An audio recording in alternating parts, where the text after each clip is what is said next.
एक तरफ रमशा है जो सज्जल के बाप का पैसा पानी की तरह बहा रही है, अपने लिए, अपनी दोस्तों के लिए, हत्ता के घर के मुलाजमीन के लिए भी खूब दिल खोल के शॉपिंग करती है। और दूसरी तरफ बेचारी सज्जल जो रमशा की माँ के लिए परेशान है कि 35,000 कहाँ से अरेंज करूँ कि माँ का इलाज शुरू हो सके। हमेशा की तरह इस मुश्किल वक्त में भी ताबिश ही सज्जल के काम आता है और उसकी माँ के लिए 35,000 का अरेंज करता है, जिसके बाद इलाज तो शुरू हो जाता है।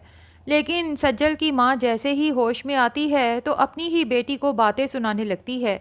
दरअसल उसकी तबीयत तो तभी ख़राब हुई थी ना जब सज्जल ने डायरी की बात की थी, और राबिया को ये फ़िक्र लग गई थी कि अगर वो डायरी सज्जल या फिर तैमूर पाशा के हाथ लग गई तो रमशा के ये जो ठाट बाट हैं ये तो सब ख़त्म हो जाएंगे और मेरा राज भी खुल जाएगा। सज्जल को भी पता चल जाएगा कि माँ बनके मैंने उसके साथ कितना बड़ा धोखा किया है।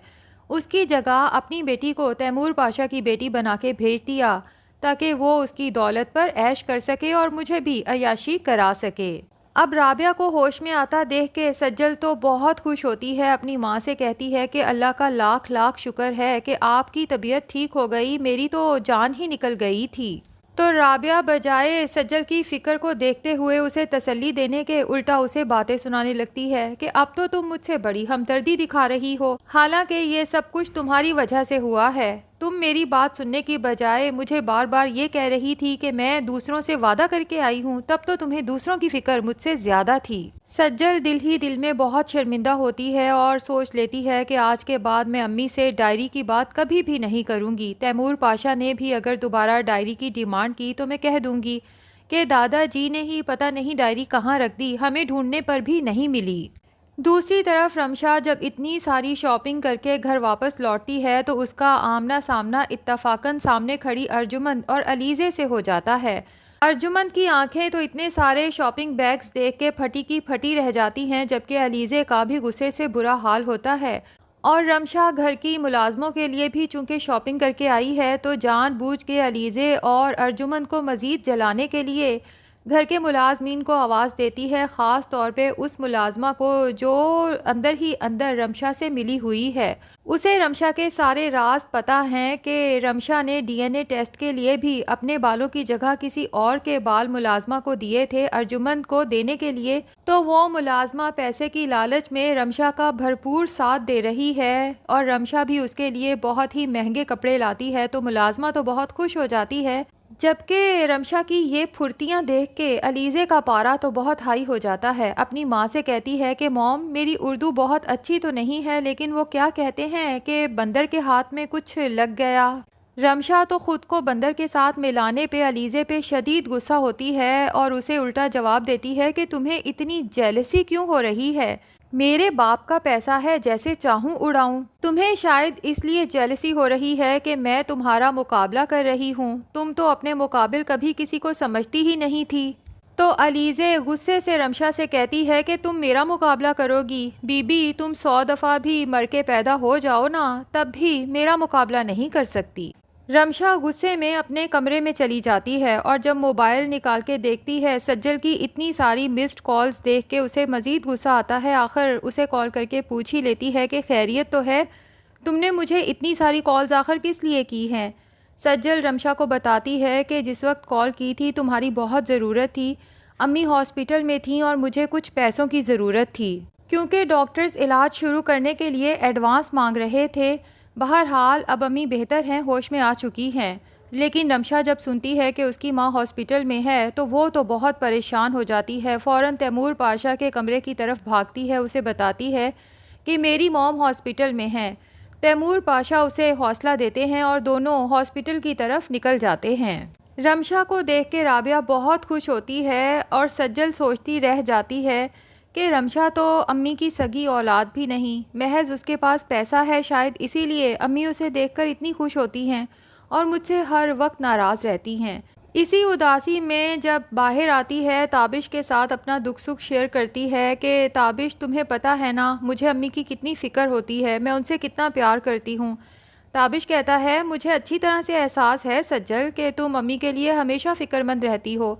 सज्जल कहती है लेकिन मुझे ये एहसास हो चुका है कि अगर आपके पास पैसा ना हो तो आपकी सारी फ़िक्र बेकार है।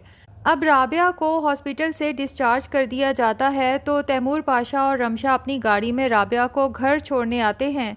तैमूर पाशा तो चला जाता है जबकि रमशा अपनी माँ के पास रुकना चाहती है और माँ से पूछती है कि आपकी अचानक तबीयत क्यों ख़राब हो गई और आप लोगों ने मुझे बताया क्यों नहीं। तो राबिया कहती है मुझे तो सज्जल ने यही कहा कि उसने तुम्हें बहुत बार कॉल्स की, और फिर बताती है कि इसी सज्जल की वजह से ही तो मेरी तबीयत ख़राब हुई थी। जितना हम सज्जल को तैमूर पाशा से दूर रखने की कोशिश करते हैं उतना ही कहीं ना कहीं इन दोनों की मुलाकात हो जाती है। अब भी ये तैमूर पाशा से मिली थी और तैमूर पाशा ने इससे मेहरुन्निसा की डायरी मांगी थी। जब इसने मुझे घर आके ये सब बताया तो मुझसे तो ये सब बर्दाश्त ही नहीं हुआ कि अगर वो डायरी तैमूर पाशा के हाथ लग गई तो हमारे हाथों से सब कुछ चला जाएगा। रमशा परेशान होकर अपनी माँ से कहती है कि आखिर ऐसा क्या है उस डायरी में, मुझे तो बताएं। राबिया बताती है कि उस डायरी में मेहरुन्निसा ने अपनी ज़िंदगी के बारे में तफसील से लिखा है, ये भी कि अर्जुमंद ने उसकी ज़िंदगी कैसे ख़राब करने की कोशिश की। फिर जब तैमूर पाशा और मेहरुन्निसा की औलाद पैदा हुई तो मेहरुन्निसा ने किस तरह सारी दुनिया से उसे बचा के रखा ताकि अर्जुमंद उसे कोई नुकसान ना पहुंचा सके, और उसका नाम सज्जल रखा। अब अगर सोचो ये बात तैमूर पाशा तक पहुंच जाती है तो उसे तो सारी हकीकत का पता चल जाएगा। हम तो बर्बाद होंगे ही, साथ ही साथ उसकी बीवी अर्जुमंद भी कहीं की नहीं रहेगी। रमशा कहती है अम्मी आपने उस डायरी को आकर जला क्यों नहीं दिया, अभी तक उसे संभाल के रखा हुआ है। मुझे बताएं वो डायरी कहाँ है, मैं खुद अपने हाथों से जलाती हूँ। तो राबिया बताती है कि मैंने सज्जल से छुपाने के लिए जल्दी में कहीं रख तो दी थी, उसके बाद मैंने खुद भी ढूंढने की कोशिश की लेकिन डायरी मुझे भी नहीं मिली। अब रमशा हर तरफ ढूंढती है लेकिन डायरी उसे भी नहीं मिलती तो वो परेशान हो जाती है। बहरहाल अपनी अम्मी से कहती है कि तैमूर पाशा कम से कम हमारे घर में आके तो डायरी ढूंढने वाला है नहीं, बस कोशिश कीजिएगा कि वो डायरी सज्जल के हाथ भी ना लगे। दूसरी तरफ अलीज़े जो इस रमशा की फुर्तियाँ देखकर बहुत ज़्यादा परेशान है, इसलिए ताबिश के पास पहुँच जाती है। लेकिन ताबिश जो कि अपनी जॉब पे बिज़ी होता है, यूं अलीज़े को अचानक सामने देख के उसे बहुत गुस्सा आता है। अलीज़े उसे साथ चलने का कहती है तो ताबिश उसे दो टोक सुना ही देता है कि मैं तुम्हारे डैड का कोई मुलाजिम नहीं जो तुम्हारे हुक्म का पाबंद हूँ। अलीज़े तो जब ताबिश का ये बिहेवियर देखती है तो उसे बहुत ज़्यादा इंसल्ट महसूस होती है। घर वापस आती है, गुस्से से चीखना चिल्लाना और अपने कमरे की चीज़ों को तोड़ना शुरू कर देती है।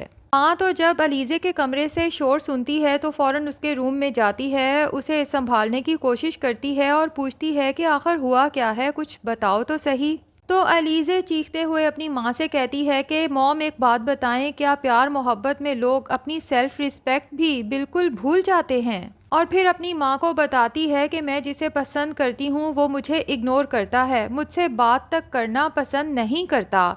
माँ तो ये सुन के परेशान हो जाती है क्योंकि वो तो सोच चुकी है कि अलीज़े की शादी सालार पाशा से ही होगी। लेकिन अलीज़े कहती है कि आप कैसी बातें कर रही हैं, ना तो सालार को मुझ में कोई दिलचस्पी है ना ही मुझे सालार में कोई दिलचस्पी है। अगर मैं शादी करूँगी तो अपने पसंद के लड़के से ही करूँगी।